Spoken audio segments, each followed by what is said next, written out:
인천의 낡은 항구 도시에 밤이 찾아오자 억수 같은 비가 쏟아지기 시작했고 하늘을 찢을 듯한 천둥 소리가 낡은 진료소의 창문을 요란하게 흔들고 있었다. 세상과 단절된 듯한 이 외진 곳에 자리 잡은 한여름 의원은 페인트 칠이 벗겨진 간판만이 위태롭게 매달려 이곳이 사람을 살리는 장소임을 간신히 알리고 있을 뿐이었다. 진료소 내부의 형광등은 수명을 다해가는지 불안하게 깜빡거리고 있었고 그 아래에서 한여름은 무표정한 얼굴로 수술 도구들을 정리하고 있었는데 그녀의 손길은 지나치게 침착해서 창밖의 거친 폭풍우와 기묘한 대조를 이루고 있었다. 한때 국내 최고의 대학병원에서 신의 손이라 불리며 가장 촉망받던 외과 의사였던 그녀가 이 초라한 곳으로 밀려난 지도 벌써 3년이 흘렀지만 그녀의 눈빛에 담긴 예리함은 여전히 무뎌지지 않은 채 차갑게 빛나고 있었다. 진료소의 문이 부서질 듯 거칠게 열리며 비바람과 함께 짙은 피비린내가 실내로 훅 끼쳐 들어왔고 여름은 정리하던 메스를 내려놓기도 전에 본능적으로 몸을 돌려 입구 쪽을 응시했다. 폭우에 흠뻑 젖은 한 남자가 비틀거리며 들어와 바닥으로 쓰러지듯 주저앉았는데 그의 검은색 맞춤 정장은 빗물과 섞인 선혈로 엉망이 되어 있었음에도 불구하고 그에게서 뿜어져 나오는 위압적인 기운은 전혀 줄어들지 않았다. 남자의 복부는 붉은 피로 흥건하게 젖어 있었고 창백해진 입술 사이로는 거친 숨소리가 새어나오고 있었지만 고통 속에서도 번뜩이는 그의 눈빛은 마치 덫에 걸린 맹수처럼 살기를 띠고 있어 일반인이라면 그 자리에 얼어붙었을지도 모를 정도였다. 하지만 여름은 눈 하나 깜짝하지 않고 그에게 다가가 상태를 살피려 했고 그 순간 남자가 피 묻은 손으로 그녀의 손목을 강하게 낚아채며 제지했다. 남자의 악력은 부상당한 사람이라고는 믿기 힘들 정도로 강했고 그는 고통으로 일그러진 얼굴을 들어 올리며 낮은 목소리로 으르렁거렸는데 그 목소리에는 거부할 수 없는 명령조가 배어 있었다. 그는 경찰이나 구급차를 부르지 말라고 경고하며 자신의 신분이 노출되는 것을 극도로 꺼리는 눈치였는데 여름은 그의 손을 거칠게 뿌리치지 않고 단지 차가운 시선으로 그의 복부 상처를 응시했다. 그녀는 그가 단순한 깡패가 아님을 직감했는데 그가 입고 있는 옷의 재질이나 손목에 차고 있는 시계 그리고 무엇보다 죽음의 문턱에서도 남을 지배하려 드는 저 오만함이 그가 상류층, 그것도 아주 위험한 세계의 정점에 있는 사람임을 말해주고 있었기 때문이었다. 여름은 그에게 살고 싶으면 그 입을 다물고 자신의 지시에 따르라고 무미건조하게 말하며 그의 젖은 재킷을 벗겨내기 시작했다. 강태주는 흐려지는 의식 속에서도 자신을 내려다보는 이 여자의 눈빛이 묘하게 거슬리면서도 동시에 안도감을 느꼈는데 보통의 의사들이라면 자신의 총상을 보고 기겁하거나 경찰에 신고하려 들었을 테지만 그녀는 마치 고장난 기계를 고치려는 기술자처럼 덤덤했기 때문이었다.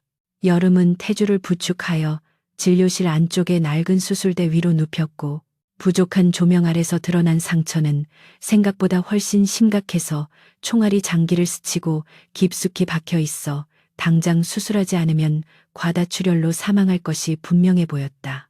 마취 전문의도 없고 수술 보조 간호사도 없으며 최신식 장비는커녕 기본적인 생명 유지 장치조차 부족한 이 열악한 환경에서 복부 총상 수술을 집도한다는 것은 미친 짓이나 다름없었지만 여름의 손은 망설임 없이 소독약과 메스를 집어들었다. 여름은 태주의 옷을 가위로 잘라내며 상처 부위를 확보했고 국소 마취제밖에 없는 상황이라 그가 겪어야 할 고통이 상당할 것임을 알렸지만 태주는 헝겊을 입에 무는 것으로 대답을 대신했다. 그녀가 메스를 들어 그의 피부를 가르자 붉은 피가 솟구쳤고 태주의 몸이 고통으로 크게 뒤틀렸지만 여름은 조금의 동요도 없이 능숙한 솜씨로 지혈겸자를 사용하여 출혈 지점을 찾아냈다. 그녀의 손놀림은 기계적일 정도로 정확하고 빨랐는데 낡은 수술대 위에서 벌어지는 이 생사를 건 사투는 마치 예술가의 공연처럼 기이한 몰입감을 자아냈다. 혈관을 묶고 근육을 제치며 박혀있는 탄두를 찾아가는 과정에서 여름의 이마에는 땀방울이 맺혔지만 그녀의 손끝은 단 1mm의 오차도 허용하지 않겠다는 듯 완벽하게 움직이며 태주의 생명을 붙들고 있었다. 수술이 진행되는 동안 밖에서는 천둥 소리가 더욱 요란하게 울려 퍼졌고 진료소의 낡은 창문이 바람에 덜컹거리는 소리가 마치 누군가 문을 두드리는 소리처럼 들려 긴장감을 고조시켰다. 여름은 깊이 박힌 총알을 집게로 조심스럽게 잡아냈고 금속 트레이 위에 총알이 떨어지며 팅하는 맑고 차가운 소리가 정적을 깨뜨리자 그제야 태주의 긴장된 근육이 조금 이완되는 것이 느껴졌다. 그녀는 빠르게 봉합을 시작했는데 흉터가 남지 않도록 신경 쓸 겨를 따위는 없었지만 그녀의 봉합 기술은 웬만한 성형외과 의사보다 정교해서 찢어진 살갗이 순식간에 매끄럽게 이어졌다. 수술이 끝나고 여름이 피 묻은 장갑을 벗어던지며 안도의 한숨을 내쉬려는 찰나 진료소 밖 어둠 속에서 여러 대의 자동차가 젖은 아스팔트를 긁으며 급정거하는 날카로운 소리가 들려왔다. 여름은 젖은 수건으로 손에 묻은 피를 닦아내며 본능적으로 위험을 감지하고 창가로 다가가 블라인드 사이로 밖을 내다보았는데 검은 누비를 입은 수십 명의 남자들이 진료소를 포위하듯 둘러싸고 있는 모습이 보였다. 그들은 손에 쇠파이프나 날카로운 흉기, 심지어 소음기가 장착된 총기류로 추정되는 물건들을 들고 있었고 그들의 목적이 단순히 환자를 데려가는 것이 아니라 그를 확실하게 제거하고 목격자까지 처리하려는 것임이 분명해 보였다. 마취 기운에 취해 간신히 눈을 뜨고 있는 태주는 상황을 파악하려는 듯 힘겹게 고개를 돌렸고 여름은 침착하게 진료실에 불을 끄며 어둠 속에 몸을 숨겼다. 그녀는 자신이 구한 이 남자가 단순한 부자 도련님이 아니라 거대한 전쟁의 중심에 있는 인물임을 깨달았지만 이미 주사위는 던져졌고 그녀는 원치 않게 이 피비린내 나는 싸움에 말려들고 말았음을 직감했다. 진료소의 유리문이 둔탁한 소리와 함께 깨지며 불청객들이 난입하기 시작했고 여름은 태주가 누워있는 수술대 옆으로 다가가 그의 귀에 낮고 단호한 목소리로 속삭였다. 지금부터 내 지시를 따르지 않으면 당신이 낸 수술비는 헛돈이 될 거라고 말하는 그녀의 목소리에는 두려움 대신 서늘한 결기가 서려 있었다. 태주는 흐릿한 시야 속에서도 자신을 지키려는 듯 앞을 가로막고 선 이 작고 연약해 보이는 여자의 등에서 기묘한 거대함을 느꼈고 생애 처음으로 타인에게 자신의 목숨을 온전히 맡겨야 하는 상황에 처했음을 인정해야 했다. 여름은 수술실 구석에 놓여있던 에탄올통과 라이터를 집어들며 머릿속으로 진료소의 구조와 탈출 경로를 빠르게 계산하기 시작했는데 그녀의 눈빛은 메스를 잡았을 때보다 더 날카롭게 빛나고 있었다. 여름이 바닥에 쏟아부은 에탄올의 라이터를 던지는 순간 푸른 불꽃이 뱀처럼 바닥을 기어가다 순식간에 붉은 화마로 변해 수술실 입구를 집어삼켰고 그 기세는 마치 폭발하듯 맹렬하여 앞장서던 침입자들의 눈앞을 거대한 불의 장막으로 가로막았다. 당황한 사내들이 고통스러운 비명과 욕설을 내뱉으며 뒷걸음질치는 혼란스러운 틈을 타 여름은 마취 기운에 몸을 제대로 가누지 못하는 태주의 한쪽 팔을 자신의 어깨에 단단히 걸치고는 이를 악물며 체중을 지탱해 일으켜 세웠다. 그녀는 보통의 여성이 감당하기 힘든 성인 남성의 무게를 짊어지고도 비틀거림 없이 중심을 잡았는데 이는 단순히 근력이 좋은 것을 넘어 위기 상황에서 사람을 운반하는 요령을 전문적으로 훈련받은 사람만이 보여줄 수 있는 효율적인 움직임이었다. 여름은 태주의 귓가에 정신을 잃으면 여기서 둘 다 죽는다고 차갑게 일갈하며 그를 끌다시피 하여 진료소 뒷문으로 향하는 좁은 복도로 신속하게 몸을 옮겼다. 복도는 형광등이 깨져 어둠 속에 잠겨 있었지만 여름은 망설임 없이 발을 내디뎠고 그녀의 머릿속에는 진료소의 구조는 물론이고 뒷골목으로 이어지는 퇴로의 지형지물이 3차원 도면처럼 선명하게 그려져 있었다. 태주는 흐릿해지는 의식 속에서도 자신을 지탱하는 이 작은 여자의 몸에서 뿜어져 나오는 단단한 에너지를 느꼈고, 빗발치는 고함 소리와 타오르는 불길의 열기 속에서도 그녀의 심장 박동이 놀라울 정도로 차분하다는 사실에 경악을 금치 못했다. 그녀는 복도 중간에 쌓여있던 낡은 철제 캐비닛을 있는 힘껏 밀어 넘어뜨려 추격자들의 진입 경로를 차단하는 장애물을 만들었는데, 그 타이밍과 각도가 너무나 절묘해서 뒤따라 오던 자들이 캐비닛에 걸려 넘어지는 둔탁한 소리가 연달아 들려왔다. 이것은 단순한 도주가 아니라 철저하게 계산된 전술적 후퇴였고, 태주는 고통 속에서도 그녀의 정체에 대한 의구심을 지울 수가 없었다. 진료소 뒷문을 박차고 나가자마자 사나운 비바람이 두 사람의 전신을 강타했고, 차가운 빗줄기는 태주의 정신을 번쩍 들게 만들었지만 동시에 상처 부위의 통증을 더욱 예리하게 파고들게 했다. 여름은 빗물에 미끄러운 아스팔트 바닥을 확인하며 태주를 부축해 어둡고 습한 골목길로 들어섰는데, 이곳은 가로등조차 제대로 켜지지 않아 한치 앞도 분간하기 힘든 미로와 같은 곳이었다. 하지만 여름은 마치 제 집 안방을 드나들듯 익숙하게 방향을 잡았고, 쓰레기 더미와 빗물이 고인 웅덩이를 피해가며 추격자들이 쉽게 쫓아올 수 없는 좁고 복잡한 길만을 골라 이동했다. 멀리서 진료소 유리창이 깨지는 소리와 함께 놈들이 밖으로 쏟아져 나오는 소리가 들렸지만, 여름은 뒤를 돌아보는 시간조차 아깝다는 듯 오직 앞만 보고 달렸고, 그녀의 젖은 머리카락 사이로 드러난 눈동자는 맹수에게 쫓기는 초식동물이 아닌 사냥감을 따돌리는 또 다른 포식자의 냉철함을 띠고 있었다. 그들은 여름이 미리 주차해둔 낡은 회색 SUV 차량이 있는 공터에 도착했고, 여름은 주머니에서 차키를 꺼내 잠금을 해제함과 동시에 조수석 문을 열어 태주를 거의 짐짝처럼 밀어넣었다. 태주가 신음하며 시트에 몸을 기대는 사이 여름은 운전석으로 뛰어올라 시동을 걸었는데, 낡은 엔진이 굉음을 내며 깨어나는 소리가 빗소리에 묻혀 다행히도 추격자들의 귀에는 들어가지 않은 듯했다. 하지만 그들이 막 출발하려는 찰나 골목 어귀에서 검은 그림자 하나가 튀어나와 차량을 향해 소음기가 장착된 총을 발사했고, 총알이 뒷유리를 깨트리며 차 안으로 파편이 튀는 아찔한 상황이 벌어졌다.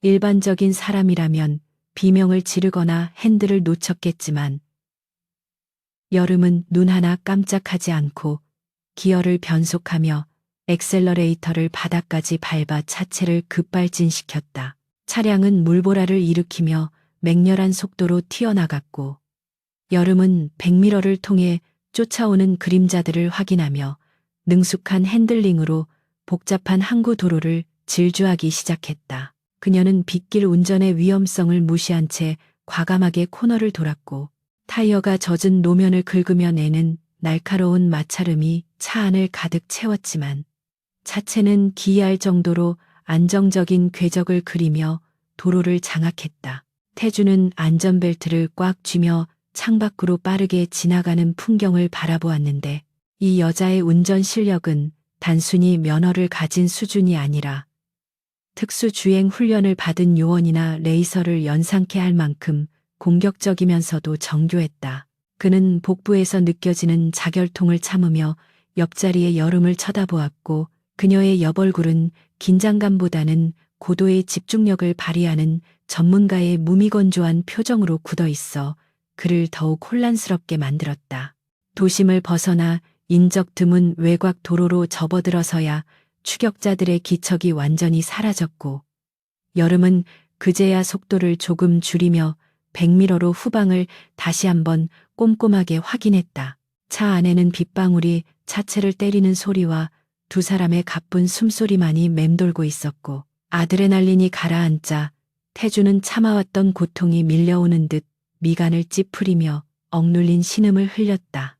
여름은 운전을 계속하면서도 곁눈질로 태주의 상태를 살폈고, 수술 부위에서 다시 피가 배어나와 붕대를 붉게 적시고 있는 것을 보고는 혀를 차며 글러브 박스에서 거즈 뭉치를 꺼내 그에게 던져주었다. 지어라라고 짧게 말하는 그녀의 목소리는 여전히 사무적이었지만 그 안에는 환자의 상태를 걱정하는 의사로서의 본능적인 책임감이 묻어 있었고, 태주는 떨리는 손으로 거즈를 받아 상처 부위를 꾹 눌렀다. 태주는 고통을 삼키며 갈라진 목소리로 도대체 당신 정체가 뭐냐고 물었고, 그 질문에는 자신의 목숨을 구해주고 이 말도 안 되는 상황을 돌파해낸 그녀에 대한 경이로움과 의심이 뒤섞여 있었다. 그는 대한민국 최고의 재벌가 후계자로서 수많은 유능한 사람들을 봐왔지만 지방의 허름한 진료소 의사가 총상 수술을 집도하고 특수부대원 뺨치는 생존 능력을 보여준다는 것은 상식적으로 납득하기 어려운 일이었다. 여름은 태주의 질문에 시선을 돌리지 않고 그저 한때는 잘 나갔지만 지금은 망가진 외과 의사일 뿐이라고 건조하게 대답했지만, 그녀의 대답은 태주의 궁금증을 해소하기는커녕 오히려 그녀가 숨기고 있는 과거에 대한 호기심을 더욱 증폭시킬 뿐이었다.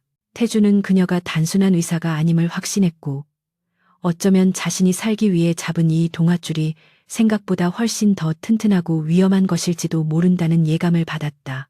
여름은 도로 표지판을 확인하며 병원으로 가야 한다고 말했지만, 태주는 단호하게 고개를 저으며 지금 병원에 가면 자신을 죽이려는 자들이 이미 대기하고 있을 것이라고 경고했다. 그는 자신의 목숨을 노리는 자들이 내부의 배신자들과 연결되어 있으며 공권력조차 믿을 수 없는 상황임을 설명하고는 자신이 알고 있는 유일한 안전가옥으로 가야 한다고 고집을 부렸다. 여름은 환자의 상태를 고려했을 때 무모한 짓이라며 반대하려 했으나 태주의 눈빛에 서린 절박함과 살기, 그리고 무엇보다 그의 말이 사실일 경우 자신 또한 위험해질 수 있다는 현실적인 판단 때문에 결국 핸들의 방향을 틀 수밖에 없었다. 태주는 떨리는 손가락으로 내비게이션에 좌표를 입력했고, 그곳은 지도상에도 제대로 표시되지 않은 깊은 산속의 은밀한 장소였다. 차량은 가로등 하나 없는 칠흑 같은 산길을 한참 동안 올라갔고, 울창한 숲이 양옆으로 벽처럼 둘러쳐진 도로는 마치 세상과 단절된 다른 차원으로 들어가는 입구처럼 음산한 분위기를 풍겼다.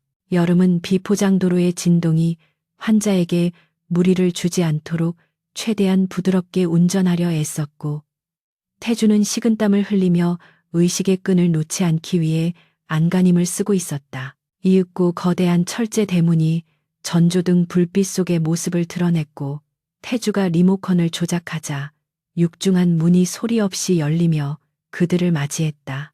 안으로 들어서자 현대적인 디자인의 웅장한 저택이 숲속에 숨겨진 요새처럼 자리 잡고 있었는데, 이곳은 태주가 가문 내의 분쟁이나 위기 상황을 대비해 비밀리에 마련해둔 그만의 성역이었다. 여름은 저택 입구에 차를 세우고 서둘러 조수석으로 돌아가 태주를 부축해 내렸는데, 그는 과다출혈로 인해 다리에 힘이 풀려 거의 여름에게 매달리다시피 해야 했다. 그녀는 낑낑거리며 그를 부축해 현관으로 들어섰고, 태주의 지문 인식으로 문이 열리자마자 차가우면서도 고급스러운 공기가 두 사람을 감쌌다. 넓은 거실에는 최고급 가구들이 배치되어 있었지만 사람의 온기는 전혀 느껴지지 않았고, 마치 박물관처럼 정적만이 흐르는 공간이었다. 여름은 태주를 가죽 소파에 눕히고는 급하게 주변을 둘러보며 구급상자나 의료 도구가 있는지 물었고, 태주는 힘겹게 손가락으로 벽면에 숨겨진 수납장을 가리키며 그 안에 필요한 모든 것이 준비되어 있음을 알렸다.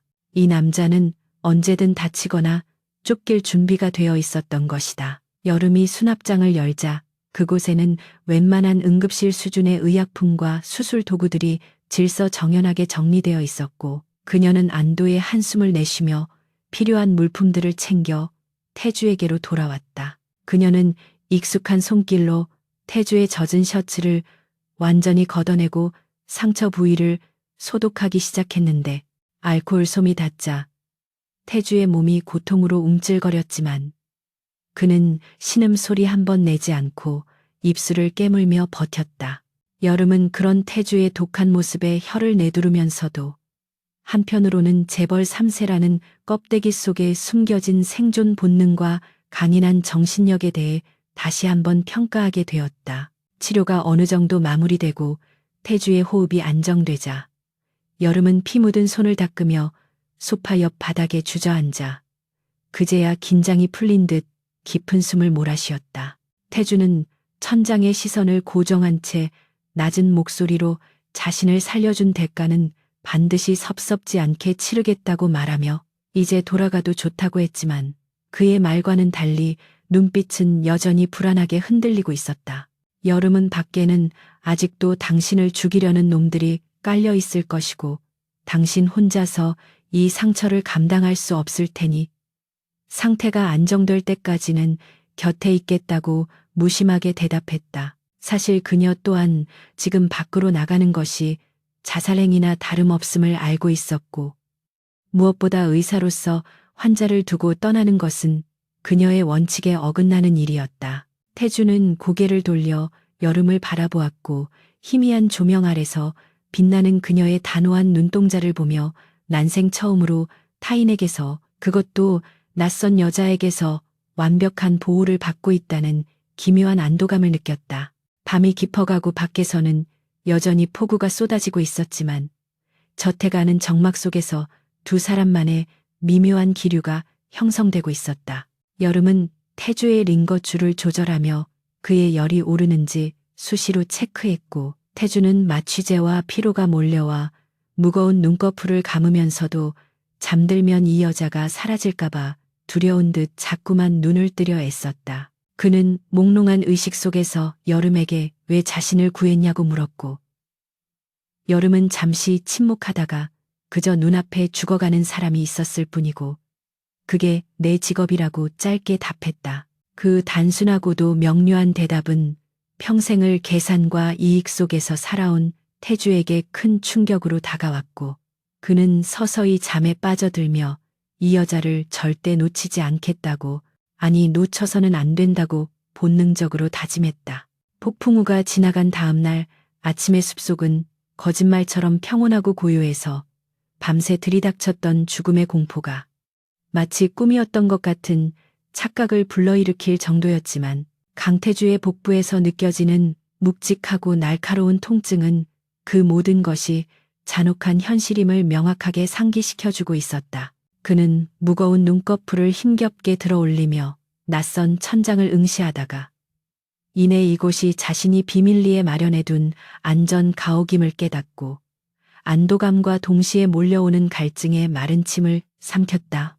고개를 돌리자 소파에 불편한 자세로 앉아 쪽잠을 자고 있는 한여름의 모습이 시야에 들어왔는데 그녀는 피 묻은 수술복 대신 그가 벽장에 넣어두었던 헐렁한 셔츠를 걸치고 있었고 창백한 얼굴에는 지난밤의 사투가 남긴 피로가 짙게 드리워져 있었다.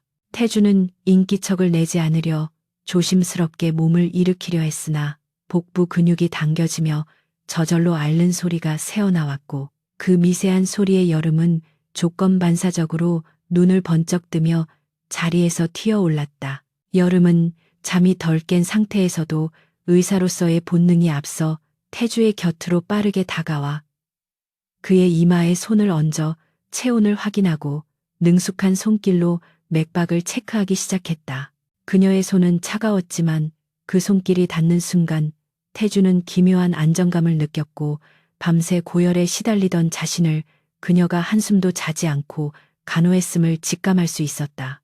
여름은 다행히 열이 내렸고 출혈도 멈췄지만 아직 절대 안정이 필요한 상태이니 무리하게 움직이지 말라고 건조한 목소리로 경고하며 테이블 위에 놓인 물컵을 들어 그에게 빨대를 물려주었다. 태주는 그녀가 건네주는 물을 마시며 이토록 무방비한 상태로 타인의 보살핌을 받는 것이 얼마나 오랜만인지 생각했고 자신을 살해하려던 자들의 살기 어린 눈빛과 대비되는 그녀의 무심한 듯 섬세한 배려에 묘한 감정의 동요를 느꼈다.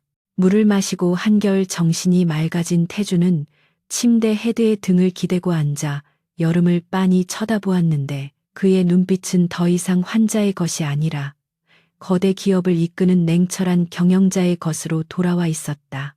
그는 여름에게 어젯밤의 경이로운 수술 실력과 탈출 과정에서 보여준 대담함은 일반적인 동네 의원 의사가 가질 수 있는 능력이 아님을 지적하며 그녀의 정체를 다시 한번 캐물었다. 여름은 태주의 예리한 시선을 피하지 않고 덤덤하게 붕대를 교체할 준비를 하며 자신은 그저 운이 없어서 변방으로 밀려난 의사일 뿐이고 당신이 회복되면 우리는 각자의 길을 가면 그만이라고 선을 그었다. 하지만 태주는 그녀의 회피를 용납할 생각이 없다는 듯 침대 옆 협탁에 놓여 있던 태블릿 PC를 집어들었고 그의 손가락은 통증을 무시한 채 빠르게 화면을 터치하며 정보망에 접속했다. 태주는 자신이 구축해둔 정보팀의 보안 서버에 접속하여 한여름이라는 이름을 검색했고 몇 초 지나지 않아 화면에는 그녀의 과거 이력이 상세하게 나열된 파일들이 줄지어 나타났다. 파일 속의 그녀는 국내 최고의 명문 의대를 수석으로 졸업하고 거대 대학 병원의 흉부외과 최연소 교수로 임용될 만큼 천재적인 재능을 가진 전설적인 인물, 소위 고스트 닥터라 불리며 수많은 고난도 수술을 성공시킨 장본인이었다. 그러나 3년 전 병원 이사장의 손자가 저지른 의료사고를 뒤집어쓰고 불명예스럽게 해고당한 뒤 의사 면허가 취소될 위기까지 갔다가 간신히 지방의 낡은 의원으로 숨어들었다는 기록이 선명하게 남아 있었다. 태주는 화면 속에 화려했던 그녀와 눈앞에 있는 초라한 차림의 그녀를 번갈아 보며 입가에 비릿한 미소를 지었고 자신이 주운 것이 단순한 돌멩이가 아니라 진흙 속에 파묻힌 다이아몬드임을 확신했다. 태주는 태블릿 화면을 여름에게 보여주며 당신이 잃어버린 것이 단순히 의사 가운만이 아니라 자존심과 인생 전체였다는 것을 이제야 알겠다고 도발적으로 말했다.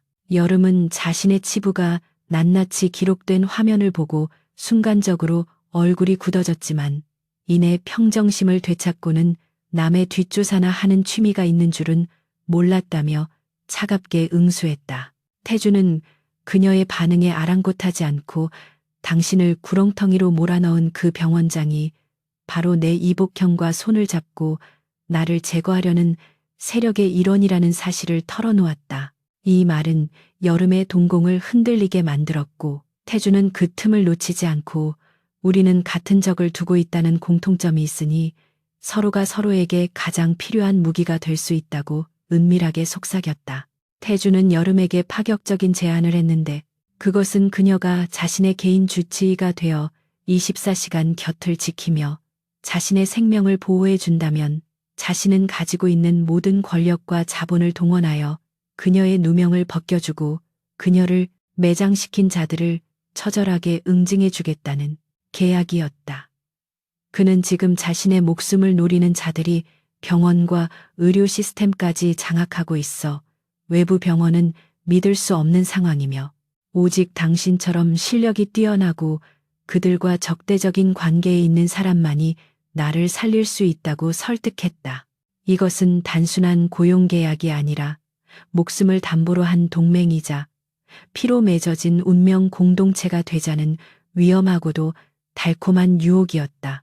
여름은 그의 제안을 듣고 잠시 멍하니 서 있었는데 3년 동안 죽은 듯이 지내며 잊으려 애썼던 분노와 억울함이 태주의 말 한마디에 다시금 뜨겁게 타오르는 것을 느꼈기 때문이었다. 여름은 메스를 든 손을 꽉 쥐며 망설였는데 이 남자의 손을 잡는다는 것은 다시는 평범한 삶으로 돌아올 수 없는 거대한 전쟁터로 걸어 들어가는 것을 의미했기 때문이었다. 하지만 그녀는 어젯밤 자신을 죽이려 했던 자들의 얼굴을 똑똑히 기억하고 있었고 그들이 자신의 존재를 알게 된 이상 이곳에 남아 있어도 결국 사냥감이 될 운명임을 뼈저리게 인식하고 있었다. 게다가 자신의 인생을 송두리째 망가뜨린 자들이 승승장구하며 웃고 있는 꼴을 더 이상 지켜보고만 있을 수는 없다는 오기가 그녀의 가슴 깊은 곳에서 꿈틀거리기 시작했다. 여름은 깊은 한숨을 내쉬며 고개를 들어 태주의 눈을 똑바로 바라보았고 만약 당신이 약속을 어기거나 나를 이용만 하고 버리려 한다면 내 손에 들린 메스가 당신의 심장을 겨눌 수도 있다는 것을 명심하라고 서늘하게 경고했다. 태주는 그녀의 살벌한 경고에 오히려 만족스러운 듯 크게 웃음을 터뜨리다가 상처가 당겨 얼굴을 찡그렸지만 그의 눈빛만은 더없이 강렬하게 빛나고 있었다. 그는 자신의 목숨이 당신 손에 달려 있으니 배신할 생각 따위는 꿈도 꾸지 않을 것이라고 약속하며 떨리는 손을 내밀어 그녀에게 악수를 청했다. 여름은 잠시 그의 손을 내려다보다가 천천히 그러나 단단하게 그의 손을 맞잡았고 두 사람의 손이 맞닿는 순간 차가운 공기 속에 뜨거운 전율이 흘렀다. 이것은 환자와 의사의 관계를 넘어선 공범자로서의 첫 시작이었고 서로의 결핍을 채워줄 유일한 구원자와의 만남이었다. 태주는 그녀의 손을 놓지 않은 채로 이제부터 당신의 이름은 한여름이 아니라 내 사람이라고 선언하듯 나직하게 읊조렸다. 계약이 성립되자 태주는 지체 없이 서울로 돌아갈 준비를 서둘렀는데 그는 자신의 부재가 길어질수록 적들이 득세하고 그룹 내의 입지가 흔들릴 것을 우려했다. 여름은 환자의 상태가 장거리 이동을 견디기에 무리라고 반대했지만 태주는 진통제를 과다 투여해서라도 가야 한다고 고집을 부렸고 결국 여름은 그를 위해 특별 조제한 강력한 진통제와 응급 키트를 챙길 수밖에 없었다. 출발하기 전 태주는 드레스룸을 열어 여름에게 입을 옷을 고르라고 했는데 그곳에는 여성용 명품 의류들이 가득 차 있어 그가 평소에 여자를 많이 만났거나 혹은 비상시를 대비해 철저하게 준비해 두는 성격임을 짐작하게 했다. 여름은 화려한 드레스 대신 활동하기 편한 심플한 정장 바지와 블라우스를 골라 입었고 거울 속에 비친 자신의 모습은 더 이상 초라한 시골 의사가 아닌 전쟁터로 나가는 전사의 모습과 닮아 있었다. 태주는 말끔하게 면도를 하고 예비용 정장으로 갈아입은 뒤 거실로 나왔는데 부상을 입은 상태임에도 불구하고 그가 뿜어내는 카리스마와 기품은 여전히 압도적이었다. 그는 여름에게 자신의 개인 비서실장에게 연락하여 헬기를 불렀다고 말하며 이제부터 우리는 적들의 심장부로 들어가는 것이니 단단히 각오해야 할 것이라고 당부했다. 잠시 후 저택 앞마당으로 거대한 헬리콥터가 굉음을 내며 착륙했고 프로펠러가 일으키는 거센 바람 속에서 태주는 여름의 어깨를 감싸쥐며 그녀를 보호하듯 헬기로 이끌었다. 헬기에 오르기 직전 여름은 뒤를 돌아보며 자신이 숨어 지냈던 숲과 작별을 고했고 이제 다시는 도망치지 않고 정면으로 맞서 싸우겠다는 결의를 다졌다. 헬기 안에서 내려다본 서울의 야경은 화려하고 아름다웠지만 그 불빛 아래에는 치열한 권력 다툼과 추악한 음모가 도사리고 있음을 두 사람은 누구보다 잘 알고 있었다. 태주는 창밖을 바라보다가 문득 여름에게 시선을 돌리며 당신이 내 곁에 있어서 다행이라는 말을 툭 던졌는데 그 말은 그가 평생 누구에게도 해본 적 없는 진심 어린 고백과도 같았다. 여름은 뜻밖의 말에 당황하여 시선을 피했지만 심장이 빠르게 뛰는 것을 느끼며 이 남자와의 동행이 단순히 계약 관계 이상의 무언가로 발전하고 있음을 어렴풋이 예감했다. 그들은 서로 아무 말도 하지 않았지만 좁은 기내 안에서 느껴지는 서로의 체온과 숨소리만으로도 충분히 위로를 받고 있었다. 헬기가 그룹 본사 옥상 헬기장에 착륙하자 이미 연락을 받은 경호팀과 임원들이 도열해 그들을 기다리고 있었고 태주가 내리자마자 플래시가 터지며 긴장감이 감돌기 시작했다. 태주는 비틀거리는 기색 없이 당당하게 걸어 나갔고 여름은 의사 가방을 들고 그의 한 발짝 뒤에서 그림자처럼 그를 따랐다. 사람들은 갑자기 나타난 낯선 여자의 존재에 대해 수군거렸지만 태주의 서슬퍼런 눈빛에 눌려 누구도 감히 질문을 던지지 못했다. 태주는 마중 나온 비서실장에게 여름을 자신의 전담 주치의 이자 생명의 은인이라고 소개하며 앞으로 그녀의 말은 곧 내 말과 같으니 그녀에게 무례하게 구는 자는 즉시 해고하겠다고 엄포를 놓았다. 이것은 여름에게 공식적인 지위를 부여함과 동시에 그녀를 자신의 보호막 안으로 완전히 들여놓겠다는 공개적인 선언이었다. 엘리베이터를 타고 펜트하우스로 올라가는 동안 태주는 고통을 참느라 식은땀을 흘리면서도 여름의 손을 꽉 잡고 놓지 않았는데 여름은 그런 그의 손을 마주 잡으며 무언의 지지를 보냈다. 펜트하우스 문이 열리고 그들이 들어서자 거실 소파에는 태주의 이복형인 강진혁과 그와 결탁한 병원장이 여유롭게 와인을 마시고 있다가 죽은 줄 알았던 태주가 살아서 돌아오자 경악한 표정으로 굳어버렸다. 태주는 그들의 놀란 표정을 즐기듯 여유로운 미소를 지으며 소파 맞은편에 앉았고 여름은 병원장의 얼굴을 확인하는 순간 3년 전의 악몽이 되살아나 주먹을 불끈 쥐었다. 하지만 그녀는 감정을 폭발시키는 대신 차갑고 냉소적인 눈빛으로 그들을 응시했고 병원장은 죽은 줄 알았던 천재외과 의사 한여름이 태주의 곁에 서 있는 것을 보고 사색이 되어 와인잔을 떨어뜨렸다. 깨진 와인잔 파편이 바닥에 흩어지고 붉은 와인이 핏물처럼 번져나가는 가운데 태주는 다리를 꼬고 앉아 형님에게 지옥에서 돌아왔다고 인사를 건넸다. 강진혁은 억지 웃음을 지으며 동생의 귀환을 환영한다고 말했지만 그의 눈은 태주의 복부를 훑으며 상처의 정도를 가늠하고 있었다. 여름은 그 시선을 눈치채고 태주의 앞을 가로막으며 환자의 안정을 위해 불필요한 면회는 사절하겠다고 단호하게 말했고 그녀의 당돌한 태도에 진혁은 기가 막히다는 듯 헛웃음을 지었다.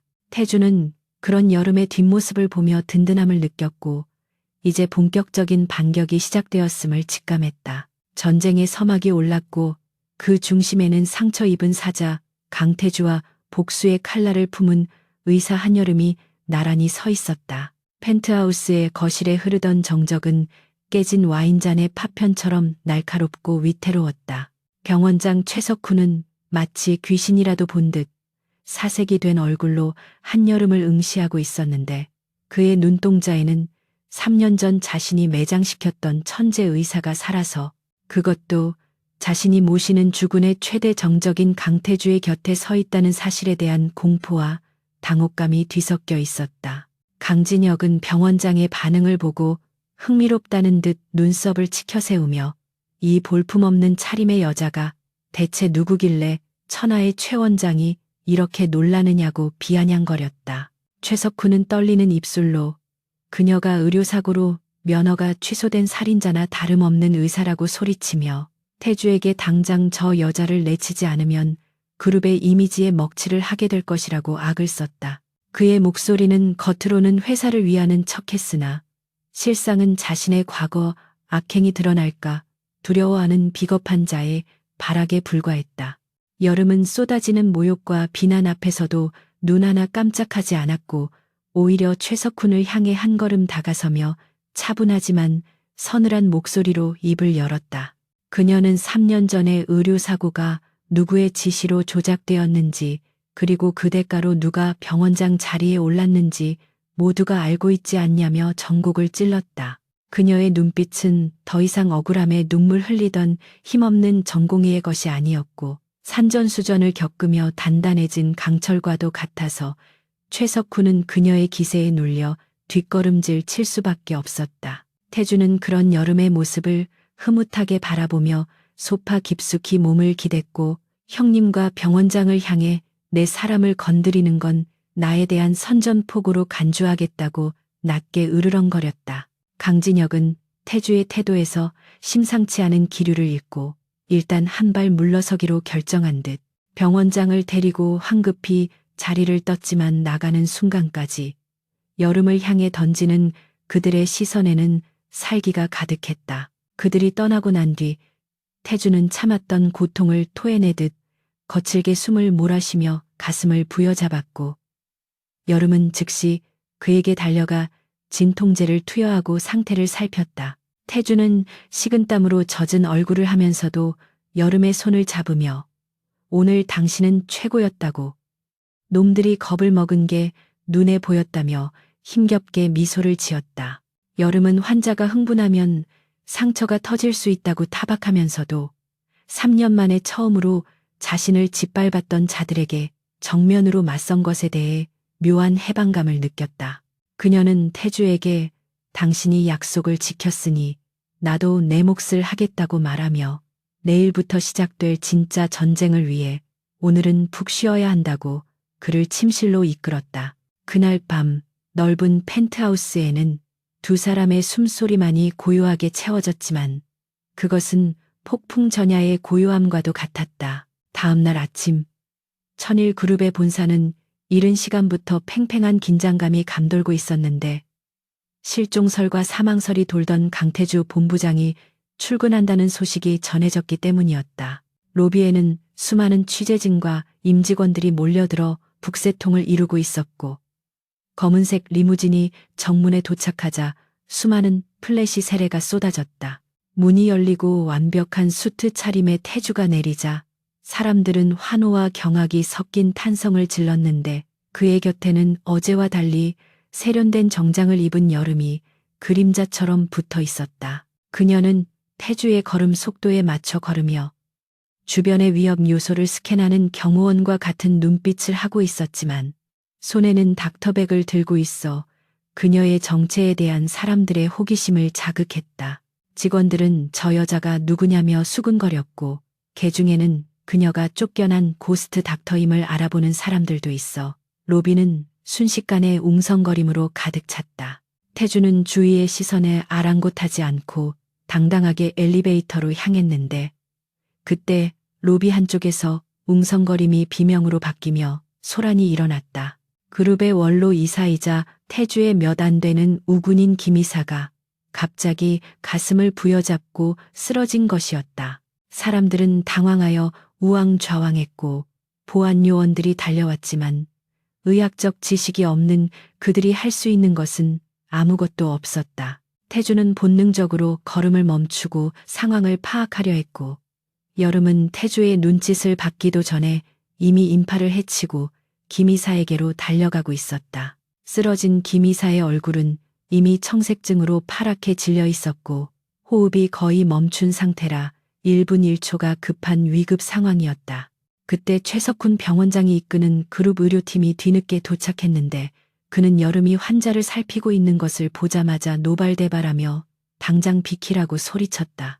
그는 면허도 없는 돌팔이가 환자를 죽일 셈이냐며 보안 요원들에게 그녀를 끌어내라고 지시했고 여름은 양팔이 잡혀 끌려나갈 위기에 처했다.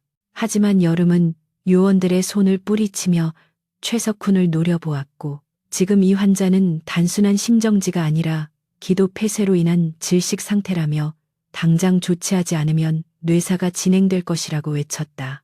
최석훈은 그녀의 말을 무시하고 심폐소생술을 지시하려 했지만 여름은 그의 앞을 막아서며 당신이 오진을 해서 사람을 죽이면 그 책임은 누가 질 거냐고 서슬퍼렇게 따져 물었다. 순간 로비에는 정적이 흘렀고 모든 시선이 두 사람에게 집중되었다. 태주는 천천히 그들 사이로 걸어 들어와 최석훈을 차가운 눈으로 내려다보며 만약 내 사람의 말이 맞다면 당신은 오늘부로 병원장직을 내려놓아야 할 것이라고 선언했다. 최석훈이 우물쭈물하는 사이 여름은 주머니에서 휴대용 메스와 튜브를 꺼내 들었고 망설임 없이 김이사의 목 부위를 절개하는 응급기도 확보술 크리코스로톰을 감행했다. 주변에서 비명이 터져 나왔고 최석훈은 미쳤다고 소리쳤지만 여름의 손은 흔들림 없이 정확하게 기도를 확보하고 튜브를 삽입했다. 피가 솟구치는 긴박한 순간이었지만 그녀의 표정은 수술실에서와 마찬가지로 냉철했고 몇 초 후 튜브를 통해 공기가 들어가는 소리와 함께 김이사의 가슴이 크게 부풀어 오르며 막혔던 숨이 트이기 시작했다. 청색증이 사라지고 김이사의 호흡이 돌아오자 로비에 있던 사람들은 믿을 수 없다는 표정으로 입을 다물지 못했고 곧이어 우레와 같은 박수와 환호성이 터져 나왔다. 최석훈은 얼굴이 흑빛이 되어 주저앉았고 의료팀원들은 부끄러움에 고개를 들지 못했다. 여름은 피 묻은 손을 닦으며 김이사의 바이탈을 체크한 뒤 도착한 구급대원들에게 환자의 상태를 정확하게 인계하고 자리에서 일어났다. 그녀는 태주를 바라보며 가볍게 고개를 끄덕였고 태주는 자랑스러움과 벅차오르는 감정을 숨기지 못한 채 그녀에게 다가가 손수건으로 그녀의 이마에 맺힌 땀을 닦아주었다. 이 장면은 수많은 카메라에 담겨 실시간으로 전국에 방송되었고, 한여름이라는 이름은 살인 의사가 아닌 기적의 의사로 다시 한번 세상에 각인되는 순간이었다. 이 사건을 계기로 사내 여론은 급격하게 반전되었는데, 태주의 곁에 있는 여자가 단순한 내연녀가 아니라 실력 있는 의사이며 위기 상황에서 사람을 구한 영웅이라는 인식이 퍼져나갔기 때문이었다. 태주는 즉석에서 여름을 그룹 의료 총괄 본부장으로 임명한다고 발표했고, 이사회를 소집하여 그녀의 복직과 명예회복을 공식 안건으로 상정하겠다고 공표했다. 이것은 단순히 그녀에게 직함을 주는 것을 넘어 그룹 내의 의료 권력을 최석훈에게서 빼앗아 여름에게 쥐어주겠다는 정치적 선언이기도 했다. 강진혁 부회장은 집무실에서 뉴스를 보며 분노의 차리모컨을 집어 던졌지만 이미 흐름은 태주 쪽으로 기울고 있었다. 오후가 되어 태주의 집무실로 돌아온 두 사람은 비로소 긴장을 풀 수 있었는데, 태주는 소파에 앉아 여름을 지그시 바라보며 오늘 당신이 아니었으면 김 이사를 잃을 뻔했다고 진심 어린 감사를 표했다. 김 이사는 다가올 주주총회에서 태주를 지지해줄 핵심 인물이었기에 여름의 행동은 사람을 살린 것 이상의 정치적 승리를 가져다 준 셈이었다. 여름은 그저 의사로서 할 일을 했을 뿐이라고 겸손하게 대답했지만, 태주는 그녀의 손을 잡고 자신의 가슴에 갖다 대며 당신이 살린 건 김 이사뿐만이 아니라 나 강태주의 미래이기도 하다고 뜨겁게 속삭였다. 그의 심장은 빠르고 강하게 뛰고 있었고, 그 박동은 여름의 손끝을 타고 전해져 그녀의 심장마저 요동치게 만들었다. 하지만 평화도 잠시. 비서실장이 급하게 들어와 강진혁 부회장 측에서 오늘 저녁에 열릴 예정인 창립 기념 파티에 태주와 여름을 공식 초청했다는 소식을 전했다.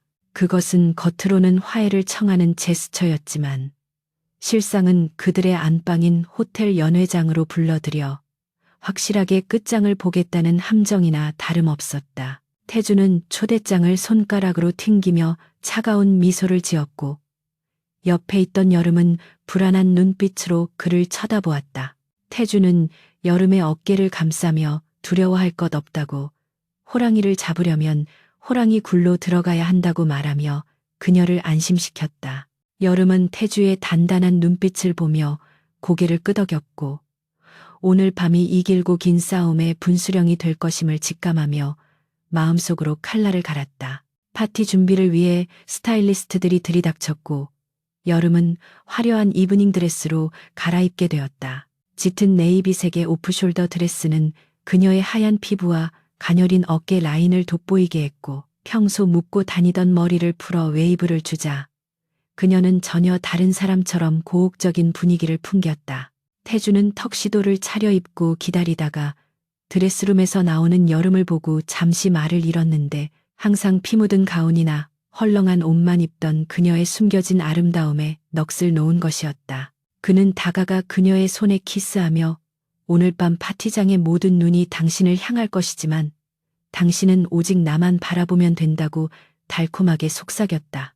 여름은 얼굴을 붉히며 고개를 숙였지만 그녀의 손은 태주의 팔을 단단히 잡고 있었다. 리무진을 타고 파티장으로 향하는 길. 서울의 야경은 화려하게 빛나고 있었지만 차 안의 공기는 무겁게 가라앉아 있었다. 여름은 핸드백 속에 숨겨둔 소형 마취제 앰플과 주사기를 만지작거리며 만약의 사태를 대비했고, 태주 역시 품 안에 숨긴 호신용 무기를 점검했다. 그들은 화려한 파티가 피비린내 나는 전장이 될 것임을 알고 있었고, 서로가 서로에게 유일한 방패이자 무기가 되어야 함을 뼈저리게 느끼고 있었다.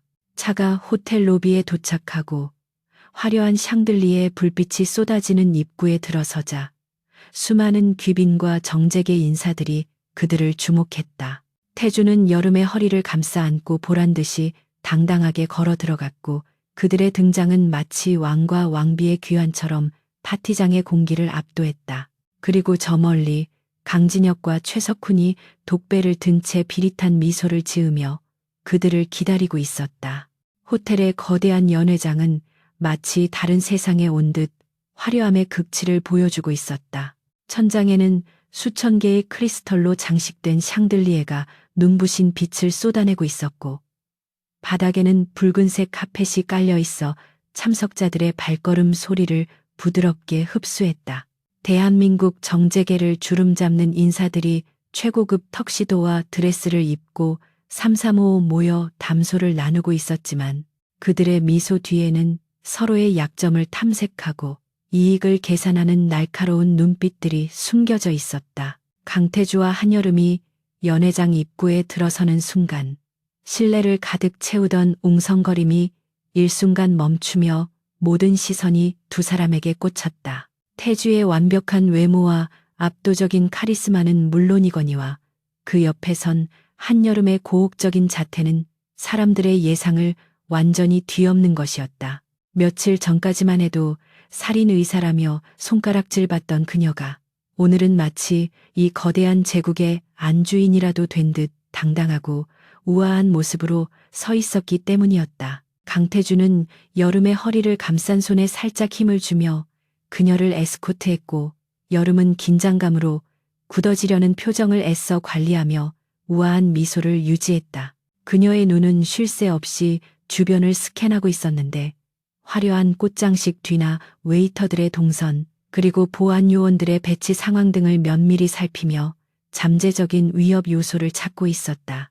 그녀에게 이 파티장은 축제의 장소가 아니라 언제 어디서 흉기가 날아올지 모르는 전장과도 같았다. 저 멀리 메인 테이블에는 강진혁 부회장과 최석훈 병원장이 앉아 있었는데 그들은 태주와 여름을 보자마자 짐짓 반가운 척하며 자리에서 일어나 다가왔다. 강진혁의 입가에는 여유로운 미소가 걸려 있었지만 그의 눈빛은 태주의 심장을 꿰뚫으려는 듯 차갑게 번들거리고 있었다. 강진혁은 와인잔을 들어 올리며 죽음의 문턱에서 돌아온 동생을 위해 건배하자고 제안했고 주변에 있던 임원들도 눈치를 보며 잔을 들었다. 웨이터가 다가와 태주와 여름에게 샴페인 잔을 건네려 하자 여름의 시선이 웨이터의 손끝에 머물렀다. 웨이터는 미세하게 손을 떨고 있었고 그의 동공은 확장되어 있었으며 이마에는 식은땀이 맺혀 있었다. 무엇보다 여름의 예민한 후각이 샴페인 잔에서 올라오는 미미한 아몬드 향을 감지했는데 그것은 최고급 샴페인의 향이 아니라 청산가리 계열의 독극물에서 나는 특유의 냄새였다. 여름은 태주가 잔을 받으려는 찰나 일부러 비틀거리는 척하며 태주의 팔을 쳤고 그 바람에 샴페인 잔이 바닥으로 떨어지며 산산조각이 났다. 쨍그랑하는 파여름과 함께 연회장에는 찬물을 끼얹은 듯한 정적이 흘렀다. 여름은 당황한 척하며 어머, 죄송해요. 제가 힐에 익숙하지 않아서 라고 사과했지만 그녀는 태주의 귀에 아주 작은 목소리로 마시지 마요. 독이에요 라고 속삭였다. 태주는 바닥에 쏟아진 샴페인이 카펫을 검붉게 물들이는 것을 보며 여름의 말이 사실임을 직감했다. 강진혁의 얼굴이 순간적으로 일그러졌다가 다시 표정을 관리하며 조심했어야지. 세 잔을 가져오라고 소리쳤지만 태주는 차가운 미소를 지으며 아닙니다. 형님. 오늘은 술이 당기지 않네요. 라고 정중하게 거절했다. 이 짧은 소동을 통해 두 사람은 적들이 더 이상 은밀한 암살이 아니라 공개적인 장소에서도 대담하게 목숨을 노릴 만큼 조급해졌다는 것을 깨달았다. 태주는 여름을 데리고 인파가 적은 테라스 쪽으로 이동하려 했지만 마치 약속이나 한 듯 건장한 사내들이 자연스럽게 그들의 진로를 방해하며 포위망을 좁혀오기 시작했다. 그들은 정장을 입고 있어 겉보기에는 경호원이나 수행원처럼 보였지만 옷 위로 드러나는 근육의 움직임이나 살기 어린 눈빛은 그들이 전문적인 살수사쇼들임을 말해주고 있었다. 태주는 여름을 자신의 등 뒤로 숨기며 재킷 단추를 풀었고 여름은 핸드백 속에 주사기를 꽉 쥐었다. 그때 연회장의 조명이 갑자기 꺼지며 칠흑 같은 어둠이 찾아왔고 여기저기서 사람들의 비명소리가 터져 나오며 아수라장이 되었다. 강진혁이 준비한 진짜 함정이 발동된 것이었다. 어둠 속에서 둔탁한 타격음과 신음소리가 들려왔고 태주는 본능적으로 날아오는 주먹을 피하며 반격했다. 그는 부상 중인 몸이었지만 오랫동안 수련한 격투 기술로 접근하는 적들을 하나둘씩 제압해 나갔다. 여름 역시 가만히 있지 않았다. 그녀는 어둠에 익숙해진 눈으로 자신에게 덤벼드는 남자의 급소를 정확하게 가격했고 핸드백에 있던 마취 주사기를 꺼내 상대의 목덜미에 꽂아 넣었다. 남자가 비명도 지르지 못하고 쓰러지자 그녀는 하이힐을 벗어 손에 쥐고 무기처럼 사용하며 태주의 사각지대를 방어했다. 의사로서 인체를 누구보다 잘 아는 그녀에게 사람을 살리는 기술은 곧 사람을 무력화시키는 기술이기도 했다. 그녀는 관절과 신경이 모여 있는 곳을 정확히 타격하며 태주가 싸움에 집중할 수 있도록 도왔다.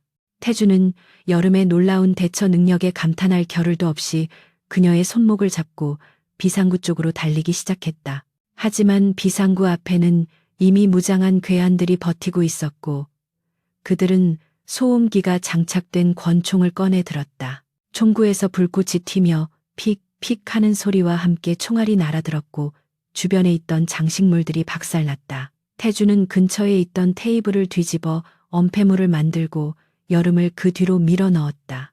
여기 꼼짝 말고 있어요 라고 외친 태주는 테이블 위로 몸을 날려 사격하는 괴한을 향해 돌진했다. 그는 괴한의 팔을 꺾어 총을 떨어뜨리게 한 뒤 명치에 강력한 니킥을 꽂아 제압했다. 그러나 적들의 숫자는 너무 많았다. 혼란스러운 와중에 연회장에 비상조명이 붉게 켜지며 실내를 기괴한 핏빛으로 물들였고 그 붉은 조명 아래서 강진혁의 수하인 킬러 한 명이 군중들 틈에 섞여 여름을 조준하고 있는 모습이 태주의 눈에 들어왔다. 놈은 태주를 직접 노리는 대신 태주가 가장 아끼는 여름을 제거함으로써 그를 무너뜨리려는 비열한 계획을 세우고 있었다. 여름은 테이블 뒤에 숨어 부상자들을 살피고 있었기에 자신을 향한 총구를 미처 발견하지 못한 상태였다. 킬러의 손가락이 방아쇠를 당기려는 찰나 태주는 생각할 겨를도 없이 몸을 던졌다. 안 돼. 태주의 비명과 함께 총성이 울려 퍼졌고 여름을 향해 날아들던 총알은 그녀의 앞을 가로막은 태주의 등에 박혔다. 둔탁한 타격음과 함께 태주의 몸이 크게 휘청거렸고 그는 그대로 여름의 위로 무너지듯 쓰러졌다. 여름은 갑작스러운 태주의 행동에 놀라 고개를 들었다가 자신의 어깨 위로 쏟아지는 뜨거운 액체의 감촉에 소스라치게 놀랐다. 붉은 조명 아래서 태주의 등은 선혈로 젖어 들어가고 있었고 그의 입에서는 고통에 찬 신음과 함께 붉은 피가 울컥 쏟아져 나왔다. 여름의 눈동자가 공포로 크게 흔들렸다. 태주씨, 강태주. 여름은 비명을 지르며 태주를 끌어안았고 그녀의 하얀 드레스는 순식간에 그의 피로 붉게 물들었다. 태주는 흐려지는 의식 속에서도 떨리는 손을 들어 여름의 뺨을 감싸며 다치지 그런 않았어? 라고 힘겹게 물었다. 자신의 생명이 꺼져가는 순간에도 오직 그녀의 안위만을 걱정하는 그의 모습에 여름의 가슴은 찢어질 듯 아파왔다. 그녀는 눈물을 쏟으며 고개를 저었고 덜덜 떨리는 손으로 그의 상처 부위를 압박했다. 총알은 폐 근처를 관통한 것으로 보였고 기흉이 발생했는지 태주의 호흡은 거친 쇳소리를 내며 점점 가라앉고 있었다. 지금 당장 수술하지 않으면 생명이 위험한 상황이었다. 그때 경찰 사이렌 소리가 멀리서 들려오기 시작하자 괴한들은 황급히 도주하기 시작했다. 강진혁과 최석훈은 이미 혼란을 틈타 사라진 뒤였다.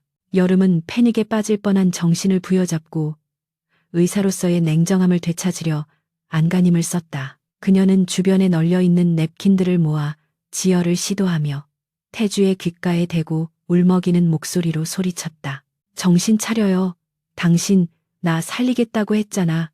이렇게 죽으면 내가 용서 안 해. 내 말 들려요? 숨 쉬어. 숨 쉬라고. 태주는 그녀의 목소리를 들으며 희미하게 미소를 지으려 했지만 눈꺼풀은 천근만근 무거워졌고 결국 그의 손이 힘없이 바닥으로 툭 떨어졌다. 연회장은 뒤늦게 도착한 경찰과 구급대원들로 인해 다시 한번 아수라장이 되었지만 여름의 귀에는 아무 소리도 들리지 않았다. 오직 품에 안긴 태주의 멈춰가는 심장 소리만이 천둥처럼 크게 들릴 뿐이었다. 구급대원들이 들것을 가지고 달려왔지만 여름은 그들을 밀쳐내고 자신이 직접 태주의 상태를 브리핑하며 구급차에 동승했다. 구급차 안에서 그녀는 태주의 산소 마스크를 고쳐 씌우고 그의 손을 꽉 잡은 채 맹세했다. 자신의 모든 것을 걸고 그를 살려낼 것이라고.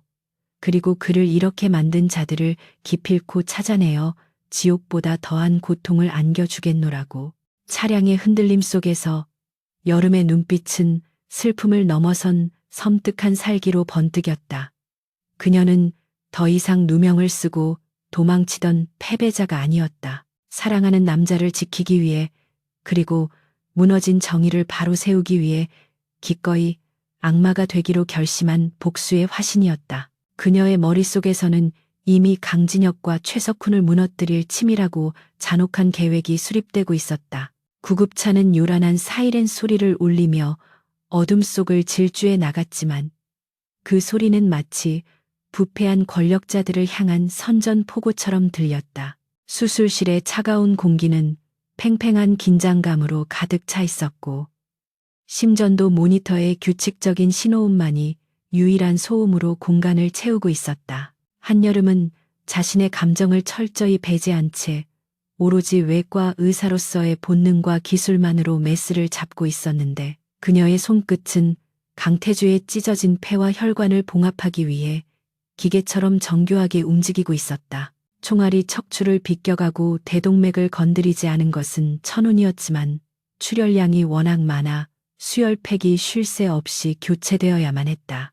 수술을 지켜보던 마취과 전문의와 보조 간호사들은 그녀의 압도적인 집도 실력의 숨조차 크게 쉬지 못했는데 그녀는 마치 태주의 몸 안에서 벌어지는 생과 사의 전쟁을 지휘하는 사령관처럼 냉철하고 단호했다.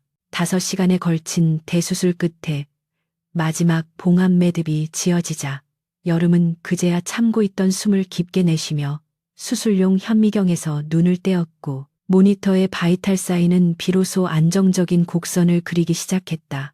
중환자실로 옮겨진 태주는 산소 마스크를 쓴 채 깊은 잠에 빠져 있었고 여름은 그의 곁을 지키며 밤새 한숨도 자지 않고 수치를 확인했다. 새벽녘이 되어서야 태주의 손가락이 미세하게 움직였고 천천히 눈을 뜬 그는 흐릿한 시야 속에서 자신을 내려다보는 여름을 확인하자마자 힘겹게 마스크를 떼어내려 했다. 여름은 급히 그를 제지하며 수술은 성공적이었으니 안심하라고 말했지만 태주는 갈라진 목소리로 강진혁이 이 상황을 이용해 회사를 집어삼키려 할 것이라고 경고했다.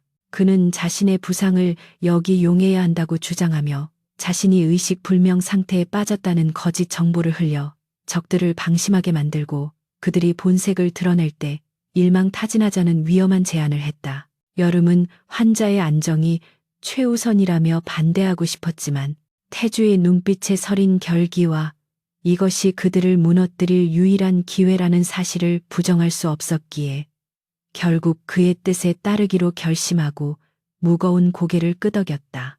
날이 밝자마자 병원 복도는 천일그룹 회장단과 강진혁 부회장 그리고 수많은 취재진으로 북새통을 이루었다. 여름은 태주의 병실 앞에서 초췌한 몰골로 그들을 맞이했는데 그녀는 일부러 머리를 헝클어뜨리고 눈시울을 붉혀 절망에 빠진 연인의 모습을 완벽하게 연기했다. 강진혁과 최석훈 병원장은 태주가 뇌사 상태에 빠질 가능성이 높다는 여름의 떨리는 보고를 듣고 표정 관리에 실패할 만큼 기뻐했는데 그들은 서로 눈빛을 교환하며 승리를 확신하는 듯했다. 최석훈은 위로하는 척하며 여름의 어깨를 두드렸지만 그 손길에는 이제 쓸모없어진 사냥개를 토사구팽하겠다는 비열한 의도가 숨겨져 있었다. 강진혁은 즉시 이사회를 소집하여 경영 공백을 메운다는 명분하에 회장직 무대행 선임 안건을 처리하겠다고 선언했고, 여름은 바닥을 내려다보며 그들의 뒷모습을 향해 서늘한 살기를 품은 눈빛을 보냈다. 그날 밤 병원이 어둠에 잠기자 여름은 검은색 옷으로 갈아입고 은밀하게 병원장실이 있는 최상층으로 향했다. 그녀는 과거 이곳에서 근무할 때 파악해 두었던 보안 시스템의 허점과 비상 통로를 이용하여 CCTV의 감시를 피했고, 경비원들이 순찰을 도는 시간차를 정확하게 계산하여 이동했다. 최석훈의 원장실 도어락은 최신식 생체 인식 시스템으로 잠겨 있었지만 여름에게는 태주가 미리 준비해준 해킹 툴과 최석훈의 지문을 복제한 실리콘 필름이 있었다. 잠금 장치가 해제되는 작은 소리와 함께 문이 열리자 여름은 신속하게 안으로 들어가 컴퓨터와 금고를 뒤지기 시작했다. 그녀가 찾는 것은 3년 전 자신의 의료사고 조작 증거뿐만 아니라 강진혁과 최석훈이 불법적으로 조성한 비자금 장부, 그리고 이번 암살 시도와 관련된 통신 기록들이었다. 여름은 컴퓨터의 보안 폴더를 뚫고 들어가 마침내 프로젝트 섀도우라는 이름의 폴더를 발견했는데, 그 안에는 강태주를 제거하기 위한 구체적인 계획서와 청부 살인업자들과의 거래 내역, 그리고 독극물 구매 기록까지 고스란히 저장되어 있었다. 또한 3년 전 수술실 CCTV 원본 영상도 발견되었는데, 거기에는 여름이 아닌 다른 의사가 수술을 집도하다가 실수하는 장면과 최석훈이 이를 은폐하고 여름에게 뒤집어 씌우라고 지시하는 음성 파일까지 포함되어 있었다. 여름은 분노로 손이 떨려왔지만 침착하게 모든 데이터를 외장하드에 복사했고, 추가로 그들이 병원 수익금을 횡령하여 강진혁의 페이퍼 컴퍼니로 빼돌린 이중 장부까지 확보했다. 복사가 완료되는 순간 복도에서 발소리가 들려왔고, 여름은 급히 책상 밑으로 몸을 숨기며 숨소리를 죽였다. 순찰을 돌던 경비원이 원장실 문을 열고 손전등을 비췄지만 다행히 안쪽까지 들어오지는 않고 다시 문을 닫고 사라졌다.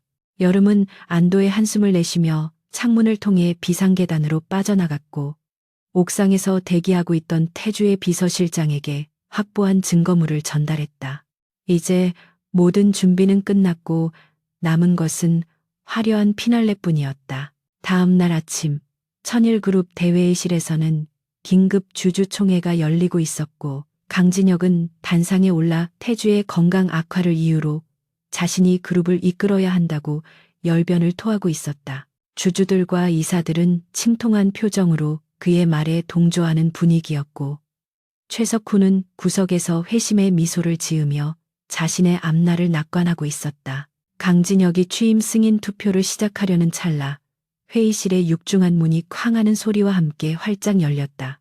모두의 시선이 문 쪽으로 쏠린 가운데 한여름이 당당한 걸음으로 회의실 안으로 들어왔다. 그녀는 더 이상 쫓기는 도망자도 슬픔에 잠긴 연인도 아닌 심판자의 모습을 하고 있었다. 강진혁은 경비원들을 부르며 당장 저 여자를 끌어내라고 소리쳤지만 여름은 눈 하나 깜짝하지 않고 대형 스크린이 있는 연단으로 걸어갔다. 그녀는 손에 든 리모컨을 눌러 준비해온 영상을 재생시켰는데, 화면에는 어제 파티장에서 강진혁의 수하가 태주를 저격하는 장면과 최석훈이 독극물을 건네는 CCTV 영상이 선명하게 나타났다.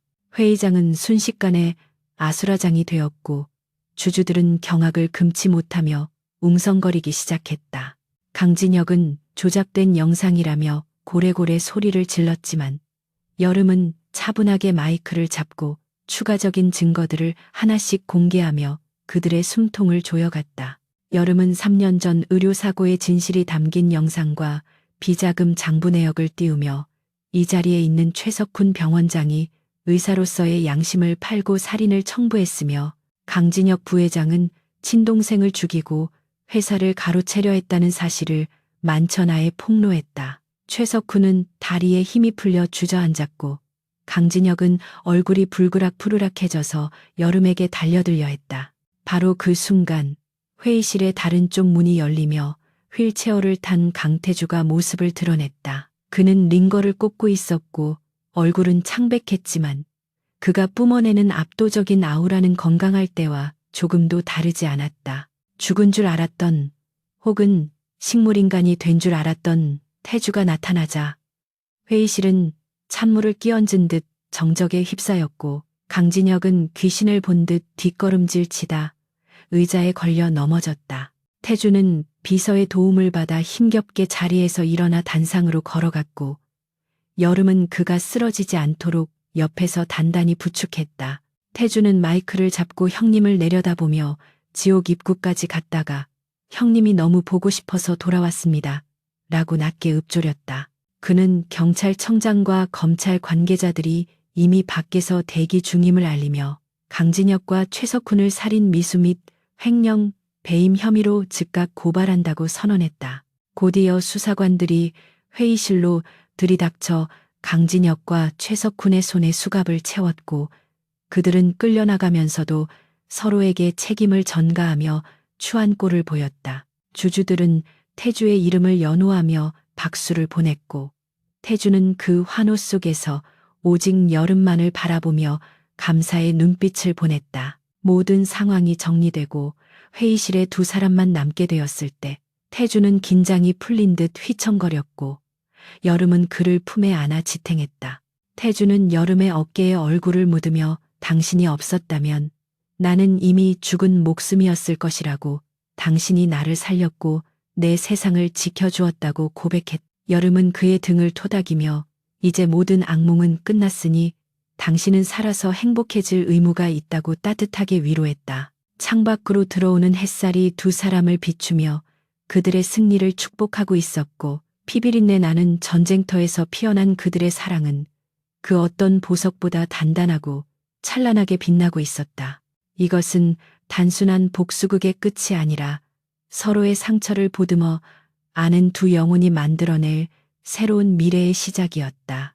계절이 바뀌어 차가웠던 겨울 바람이 물러가고 따스한 봄 기운이 서울 도심을 감싸기 시작할 무렵 대한민국을 떠들썩하게 만들었던 천일그룹 경영권 분쟁과 관련된 일련의 재판들이 마침내 그 종지부를 찍었. 법원은 살인 미수와 횡령, 배임 등 수많은 혐의로 기소된 강진혁 전 부회장과 최석훈 전 병원장에게 각각 무기징역과 징역 20년이라는 중형을 선고하며 정의가 아직 살아있음을 증명했다. 뉴스를 통해 그들의 몰락을 지켜본 대중들은 환호했고 한여름이라는 이름은 더 이상 불명예스러운 의료사고의 주인공이 아닌 거대 권력의 부패에 맞서 싸운 내부 고발자이자 위기의 순간에 사람을 살려낸 진정한 의인으로 칭송받게 되었다. 여름은 3년 만에 자신의 의사면허를 정식으로 재발급받았고 대한의사협회는 그녀에게 가해졌던 부당한 징계에 대해 공식적으로 사과하며 그녀의 명예를 완전히 회복시켜 주었다. 모든 것이 제자리로 돌아왔고 그녀를 짓누르던 무거운 짐들은 봄눈 녹듯 사라져버렸다. 강태주는 수술 후 놀라운 회복력을 보이며 빠르게 건강을 되찾았고 회장으로 공식 취임하며 천일그룹을 명실상부한 자신의 왕국으로 재건하는 데 성공했다. 그는 취임식에서 그룹 내의 부조리를 척결하고 투명한 경영을 하겠다고 선언하며 그 첫 번째 행보로 그룹 산하 병원의 의료 시스템을 전면 개편하겠다는 계획을 발표했다. 태주는 바쁜 일정 속에서도 매일 저녁이면 펜트하우스로 돌아와 여름과 함께 저녁 식사를 했고 두 사람 사이에는 묘한 평온함과 함께 말하지 않아도 통하는 깊은 유대감이 자리 잡고 있었다. 하지만 여름의 마음 한구석에는 설명할 수 없는 불안감과 공허함이 자리 잡고 있었는데 그것은 이 모든 일이 끝나면 자신이 떠나야 한다는 계약의 내용이 여전히 유효한지에 대한 의문 때문이었다. 그녀는 태주가 이제 완벽한 제왕의 자리에 올랐으니 자신 같은 흠집 많은 의사는 그의 곁에 어울리지 않을 것이라는 자격지심에 시달리고 있었다. 어느 늦은 밤 태주가 해외 법인과의 화상회의로 늦어지는 사이 여름은 침실에서 조용히 짐을 꾸리기 시작했다. 그녀가 챙기는 것은 태주가 사준 명품 옷이나 보석들이 아니라 처음 이곳에 올 때 입었던 낡은 옷가지들과 손때 묻은 청진기, 그리고 낡은 의학 서적들 뿐이었다. 그녀는 자신이 태주에게 도움을 준 것은 사실이지만 그 대가로 충분한 보상을 받았고 명예도 되찾았으니 이제는 자신의 원래 자리로 돌아가 조용히 의술을 펼치며 사는 것이 맞다고 스스로를 설득했다. 화려한 펜트하우스와 재벌가의 안주인이라는 자리는 애초부터 그녀에게 맞지 않는 옷이었고 태주와의 관계 역시 극한 상황에서 피어난 일시적인 감정일지도 모른다는 두려움이 그녀를 담아매고 있었다. 여름은 책상 위에 태주에게 남기는 짧은 편지를 올려두고 캐리어를 끌며 조심스럽게 현관으로 향했다. 현관문을 열고 나가려는 순간 엘리베이터 문이 열리며 지친 표정의 태주가 모습을 드러냈고 그는 여름의 손에 들린 캐리어를 보자마자 표정이 차갑게 굳어버렸다. 태주는 성큼성큼 다가와 여름의 손목을 낚아채며 도대체 어디를 가는 거냐고 낳지만 위협적인 목소리로 물었다. 여름은 그의 시선을 피하며 계약은 모두 이행되었고 당신은 이제 안전하니 나는 떠나겠다고 담담하게 말하려 했지만 목소리는 미세하게 떨리고 있었다. 태주는 기가 막히다는 듯 헛웃음을 터뜨리며 그 계약서 따위는 이미 불에 태워버린 지 오래라고 소리쳤다. 그는 여름을 현관 벽으로 몰아붙이며 당신은 내 목숨을 구한 순간부터 내 인생의 일부가 되었는데 이제 와서 나를 버리고 도망치려는 것이냐고 따져 물었다. 그의 눈동자에는 분노와 함께 깊은 슬픔과 절박함이 소용돌이치고 있었다. 여름은 태주의 가슴을 밀어내며 우리는 사는 세계가 너무 다르다고 당신은 그룹을 이끄는 회장이고 나는 그저 과거가 있는 의사일 뿐이라며 당신의 앞길에 방해가 되고 싶지 않다고 울먹였다. 그녀는 사람들이 당신 곁에 있는 나를 두고 수군거릴 것이고 그것이 결국 당신에게 약점이 될 것이라고 말하며 참았던 눈물을 터뜨렸다. 태주는 그녀의 말을 듣고 잠시 침묵하더니 천천히 그녀의 눈물을 닦아주며 부드럽게 그녀의 얼굴을 감싸 쥐었다. 그는 세상 사람들의 시선 따위는 중요하지 않으며 내가 두려운 것은 내 지위나 평판이 무너지는 것이 아니라 아침에 눈을 떴을 때 당신이 내 곁에 없는 것이라고 고백했다. 태주는 자신의 심장이 뛰는 것은 당신이 살려주었기 때문만이 아니라 당신이 곁에 있기 때문이라며 의사가 아닌 여자로서의 한여름이 필요하다고 절절하게 호소했다. 태주의 진심 어린 고백에 여름의 마음속에 쌓아두었던 벽이 와르르 무너져 내렸고 그녀는 더 이상 자신의 감정을 부정할 수 없음을 깨달았다. 태주는 주머니에서 작은 벨벳 상자를 꺼내 열었는데 그 안에는 화려한 다이아몬드 반지가 아닌 심플하지만 우아한 백금 반지가 빛나고 있었다. 그는 이 반지는 어머니의 유품이며 자신이 진정으로 사랑하는 여자가 생기면 주려고 평생을 간직해온 것이라고 설명했다.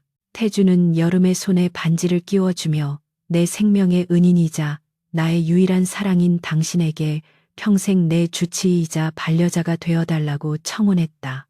여름은 반지를 바라보며 하염없이 눈물을 흘리다가 고개를 끄덕이며 태주의 품에 안겼다. 두 사람은 서로를 으스러지도록 껴안으며 긴 키스를 나누었고 그날 밤의 공기는 그 어떤 날보다 달콤하고 따뜻했다.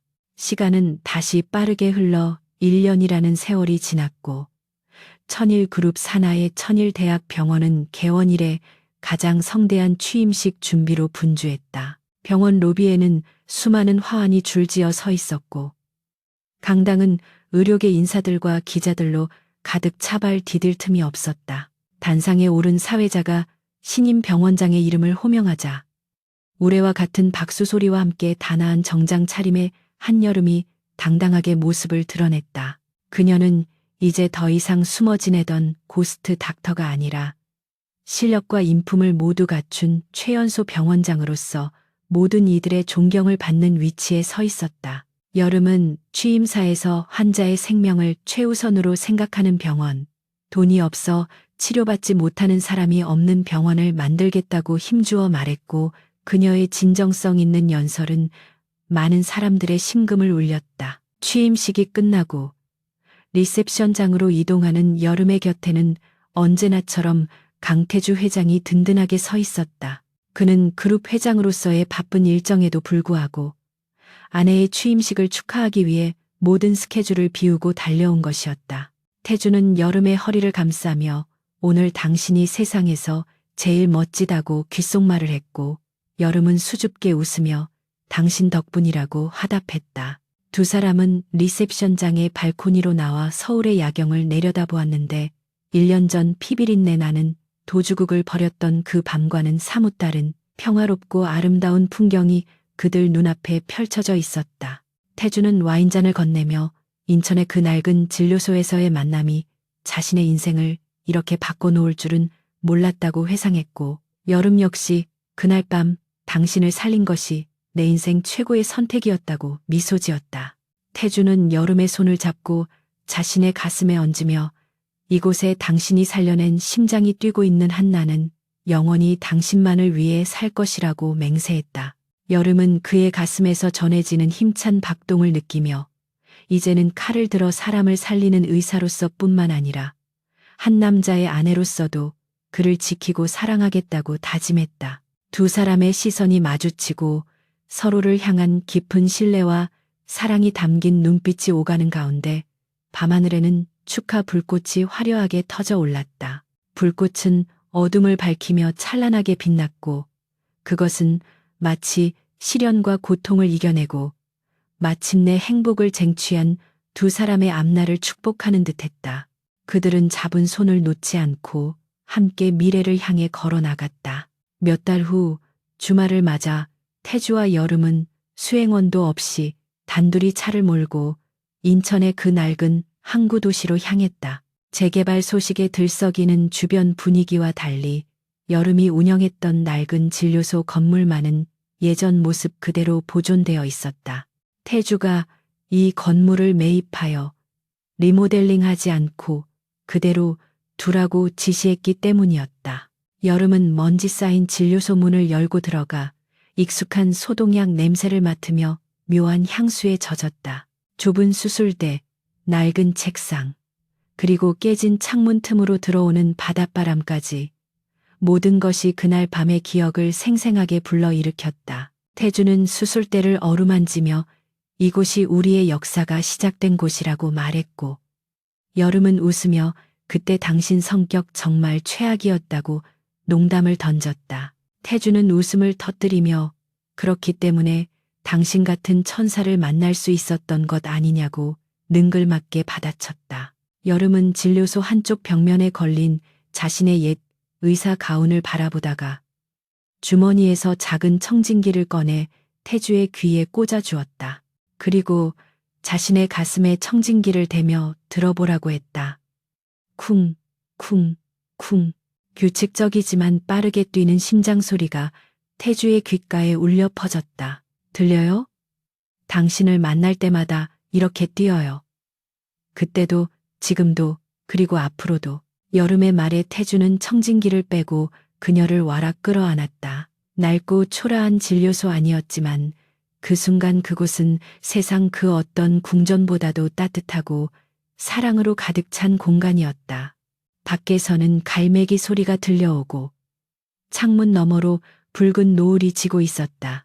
낯선 사람을 구하고 그로 인해 자신의 삶을 구원받은 두 남녀의 이야기는 이곳에서 시작되었고 이제는 영원히 끝나지 않을 사랑의 전설로 남아 계속될 것이다. 두 사람은 서로의 온기를 느끼며 오래도록 그곳에 머물렀다. 해가 완전히 저물고 어둠이 찾아올 때까지 그들은 잡은 손을 놓지 않았다.